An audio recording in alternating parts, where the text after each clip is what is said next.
आज का जो हमारा टॉपिक है उसका नाम है मस्कुलर टिश्यू। जैसा कि आप लोग उस पिछली वीडियो में देख चुके हैं कि हमारी बॉडी में कनेक्टिव टिश्यू पाए जाते हैं, तो इसी में एक एक्स्ट्रा एडिशन आ गया अब आपका मस्कुलर टिश्यू।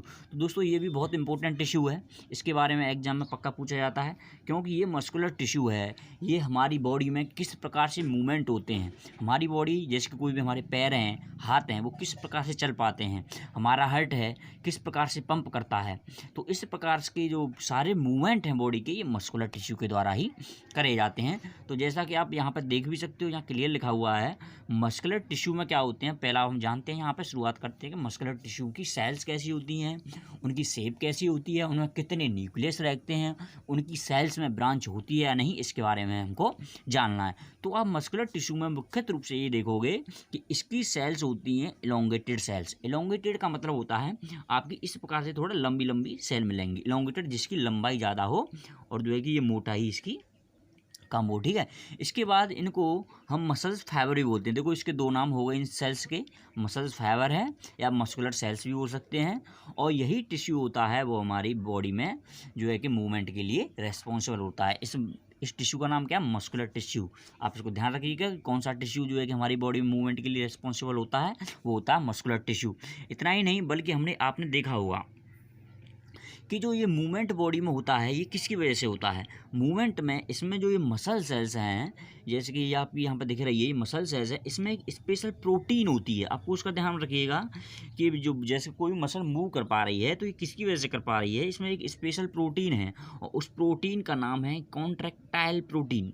इसको अब मैंने बहुत ज़्यादा इंपॉर्टेंट है।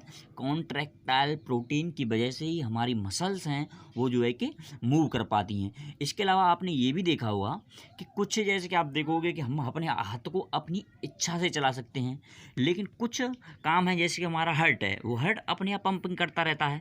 तो जो जिन जिन मसल्स जो खुद ही अपने आप चलती रहती हैं उनको हम कहते हैं वॉल्यूंटरी मसल्स। ये लिखा हुआ है यहाँ पर, देखिए आप यहाँ पर लिखा हुआ है वॉलंटरी मसल्स, यानी कि हम अपनी कॉन्शियस विल यानी हम अपनी चेतना से जिन मसल्स को चला सकें, यानी कि हम अपने लिम्स को चला सकें, तो उनको हम बोलते हैं वॉलंटरी मसल्स। इसके अलावा जो ये मसल्स होती हैं जिनको हम खुद से नहीं चला सकते, उसमें कौन कौन सी आती हैं, जैसे कि आपका हार्ट पंप करता है तो उनको हम जो है कि इनवॉलंटरी मसल्स कहते हैं।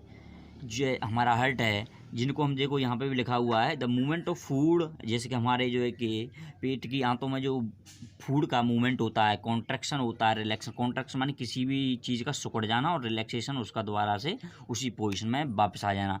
ब्लड चलता है हमारी बॉडी में, सर्कुलेट करता है, तो इन सारी मसल्स को इनवॉलंटरी मूवमेंट कहा जाता है, यानी कि इनको हम जो है कि अपनी बॉडी के द्वारा कंट्रोल नहीं कर सकते। तो ये दो प्रकार की हो गई इसमें, एक हो गई आपकी वॉलंटरी और एक हो गई आपकी इनवॉलंटरी। तो ये दो मसल्स के बारे में आपको पता लग गया।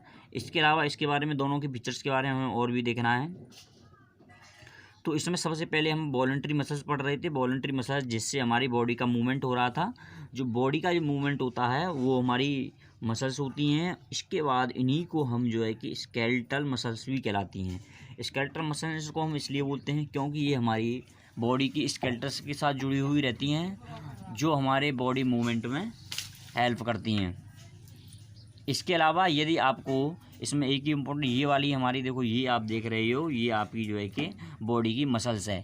इसमें आप देख सकते हो कि इसमें आप देखो आपके बैंड बने हुए हैं, जैसे कि ये बैंड है, कहीं काला है, कहीं सफ़ेद है, काला है, सफ़ेद है, तो इनको हम जो है कि स्ट्रिएटेड बोलते हैं। स्ट्रिएटेड मसल्स हैं, आप यहाँ पे देखो लिखा हुआ है क्लियर, स्ट्रिएटेड मसल्स। यहाँ पे जो डार्क बैंड हैं, लाइट बैंड हैं, डार्क एंड लाइट हैं, इनको हम स्ट्रिएटेड मसल्स बोलते हैं। इसके अलावा देखो आपकी इनकी ये कैसी हैं, ये सिलेंड्रिकल हैं। सिलेंड्रिकल मतलब इनका जैसे कि एक सिलेंडर की बनी हुई हो। इसके अलावा इनमें कोई ब्रांचिंग नहीं है, यानी कि एक ही लगातार है। बल्कि आप जो नीचे वाली में देख सकते हो, जैसे कि यहाँ पे देख रहे हो, जो नीचे वाली सेल्स हैं इन सभी में ब्रांचिंग है। देखो यहाँ ब्रांचिंग हो गई है, एक यहाँ ब्रांचिंग हो गई है। तो इस प्रकार से आप देखोगे हमको अभी देखो इनके बारे में बाद में देखेंगे। हम पढ़ रहे हैं पहले अभी आपकी स्केलेटल मसल्स। तो इसमें इसके फीचर्स ध्यान रखिए और इसमें ये भी देखिए इसमें कितने न्यूक्लियस हैं। एक न्यूक्लियस ये रहा, एक न्यूक्लियस ये रहा, एक न्यूक्लियस ये रहा, मल्टी न्यूक्लियस हो गए, ठीक है। देखो ये मल्टी न्यूक्लिएट हो गई, इसके बाद ये अनब्रांचड हो गई, इनमें कोई ब्रांच नहीं है, ये सिलेंड्रिकल हैं और लंबी हैं, ठीक है। ये हो गए आपके वॉलेंटरी मसल्स की प्रॉपर्टी जिसके द्वारा हमारी बॉडी मूवमेंट करती है। अब हमें पढ़ना है इनवॉल्यूंटरी मसल्स के बारे में। तो इनवॉल्यूंटरी मसल्स हैं, जैसा कि मैंने बताया, ब्लड का फ्लो होता है, हमारी आँखों की जो आयरिस होती है, इसमें जो मसल्स होती हैं, इससे आयरिस जो कि छोटी बड़ी होती रहती है आँखों के अंदर, तो वो भी इसी में आती हैं, इनवॉल्यूंटरी मसल्स में। तो इनवॉल्यूंटरी मसल्स यहाँ पे आप देखोगे, यहाँ पे देखो 2 टाइप की इनवॉल्यूंटरी मसल्स हैं, ठीक है। तो इसमें क्या है, जैसे यहाँ पे देखो मैंने बताया, जैसे कि आयरिस में भी पाई जाती हैं, ये आपके हार्ट में भी पाई जाती हैं। अच्छा, तो यहाँ पे आप देख सकते हो कि ये किस प्रकार की सेल्स हैं। सेल्स आर लॉन्ग, ये देखो आप देख सकते हो, लंबी तो हैं, ठीक है, लंबी हैं या सेल हैं। इसके बाद ये इनके एंड्स कैसे हैं, यहाँ पे लिखा हुआ है पॉइंटेड एंड्स। आप देखो इनके एंड्स कैसे, प्रत्येक सेल का पॉइंट बना हुआ है कि नहीं। अब देखिए यहाँ पे ये पॉइंट टाप ऐसे ऐसे बना हुआ है, न्यूक्लिय हैं, ठीक है। इसके अलावा ये यूनी न्यूक्लिएट हैं, यानी कि इनके पास देखिए एक ही न्यूक्लियस है, न्यूक्लियस इनके पास एक है।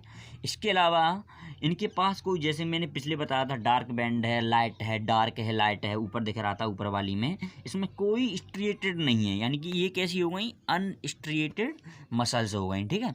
तो इसकी ये प्रॉपर्टी जो हो गई, इनको आप ध्यान रखिएगा। अब इसके अलावा जो कि हमारे हार्ट में होती हैं, जो हट वाली हैं, उनको भी हम कंट्रोल नहीं कर सकते। तो इन वाली को जो होती हैं, ये वाली जो कहलाती हैं, ये भी इनको बोलते हैं हम कार्डियक मसल्स। ये आपकी जो कि यह डायग्राम दिख रहा है, ये आपकी कार्डियक मसल्स हैं, ये आपकी हार्ट में पाई जाती हैं। तो इनकी प्रॉपर्टी के बारे में भी देखिए, इनकी प्रॉपर्टी के बारे में आप क्लियर देख सकते हो। ये सिलेंड्रिकल तो आपको दिख रही होंगी, सिलेंडर जैसी है इनकी शेप, ठीक है। इसके बाद ये ब्रांचड हैं, आप देखिए यहाँ पे क्लियर ब्रांच बनी हुई है, ब्रांच यानी कि कई शाखाएँ निकली हुई हैं। इनका न्यूक्लियस देखो एक ही है, लेकिन प्रत्येक सेल में इनका क्या है, सिंगल न्यूक्लियस है। ये भी आपका क्लियर होगा कि इसमें सिंगल न्यूक्लियस है, और ये आपकी इनवॉल्यूंटरी मसल्स हो गई। तो यही दोस्तों मसल्स के बारे में आज की वीडियो में मैं यही मुख्य रूप से जान सकते थे। और देखो आपके अब और भी अच्छी तरह जानना चाहते हो, आप ये टेबल भी फिल कर सकते हो। टेबल में देख सकते हो किसी भी स्ट्रेट मसल्स की शेप कैसी है, उसके नंबर ऑफ न्यूक्लियस कितने हैं, न्यूक्लियस की पोजीशन कहाँ है, स्मूथ के बारे में 3 प्रकार की सेल हैं, आपको पक्का ध्यान रखना है। स्ट्रेटेड मसल्स या इसके 3 नाम हो जाते हैं। पहली वाली के striated muscles, skeletal muscles, smooth वाली आपकी जो है कि ये बीच वाली है, और ये कार्डियक मसल्स ये है। आप तीनों को ध्यान रखिएगा, ये स्ट्रिएटेड है या इसको स्केलेटल कह सकते हैं, इस वाली को, और ये आपकी स्मूथ मसल्स है, और ये जो आपकी जो आखिरी वाली है, इसको आप कह सकते हो कि ये आपकी जो है कि कार्डियक मसल्स है। तो ये आपकी दोस्तों आज सारी की सारी मसल्स क्लियर हो जाती हैं। इतना ही है इस टॉपिक में दोस्तों। यदि आपको कोई डाउट हो तो आपको जो है कमेंट बॉक्स में पूछ सकते हैं, और नेक्स्ट वीडियो के लिए हमारे चैनल को सब्सक्राइब भी कर सकते हैं। धन्यवाद।